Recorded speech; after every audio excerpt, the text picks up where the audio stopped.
Life is always about choices.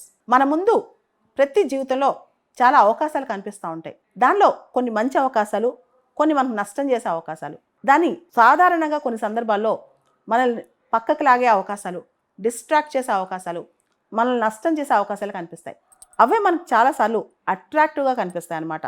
అవి తప్పని మనకు తెలిసినా, మన కాన్షియస్నెస్లో మన అంతర్లీనంగా మనకు చెప్పినా సరే మనం అదే చేస్తుంటాం. ఎందుకంటే అది మనకు అట్రాక్ట్ అవుతూ ఉంటాం అనమాట.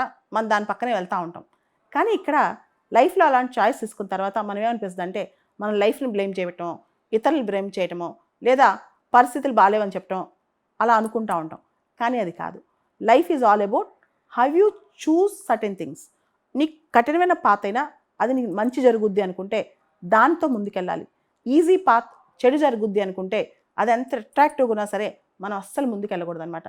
కానీ 99% మనుషులు ఏదైతే ఈజీగా అట్రాక్ట్ చేస్తో, ఏదైతే ఈజీగా మనకు అందుబాటులో ఉంటుందో, ఏదైతే ఈజీ థింగో దాని వెనకాల పరిగెడతా ఉంటారనమాట. అది మనకి లాంగ్ టర్మ్లో నష్టం జరిగిద్దని తెలిసినా దాని వెనకాల పరిగెడతా ఉంటారనమాట. సాధారణంగా చాలామంది ఇప్పుడు ఈజీ చాయిసెస్ అంటే తొందరగా అయిపోవాలి, ఈజీగా అయిపోవాలి, షార్ట్ కట్లు అయిపోవాలి అంటూ చాలా చిన్న వాటికి ఈజీగా అట్రాక్ట్ అవుతుంటారనమాట.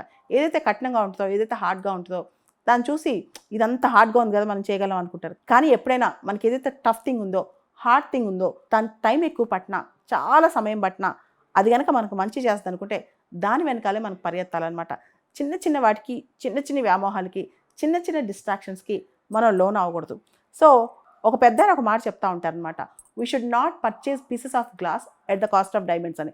అంటే చాలా మనకు బాగా ప్రయోజనం ఇచ్చేవి లేదా మనకు బాగా మంచి చేసే వదిలేసి చిన్న ఆకర్షణలకు వెళ్తే, ఎందుకంటే ఒక బంగారం కానీ, డైమండ్ కానీ, గాజు ముక్క కానీ ఒకేలాగా వెలుగుతూ ఉంటుంది అనమాట. పొరపాటున మనకి అందంగా కనిపించిందని గాజు ముక్కలు పట్టుకున్నాం అనుకోండి, అవి చేతుల నుంచి రక్తం వస్తుంది అనమాట. అది తర్వాత తెలుస్తుంది. కాబట్టి ఎప్పుడైనా తాత్కాలికమైన ఆనందాలు, తాత్కాలికంగా షార్ట్ టర్మ్ గెయిన్స్ గురించి ఆలోచించకుండా లాంగ్ టర్మ్లో మనకి ఏం బెనిఫిట్ అవుద్ది, అది కష్టమైన పోరాటమైన ఏది బెనిఫిట్ అవుద్ది అని ఒక్కసారి మన కాన్షియస్ని అడగాలి. ఏది షార్ట్ టర్మో, ఏది లాంగ్ టర్మో, ఏది మంచో, ఏది చెడో, ఏది మనతో ఎప్పటికీ శాస్త్రంగా ఉంటుందో, ఏది అశాస్త్రంగా ఉంటుందో ఎలా తెలుస్తుంది?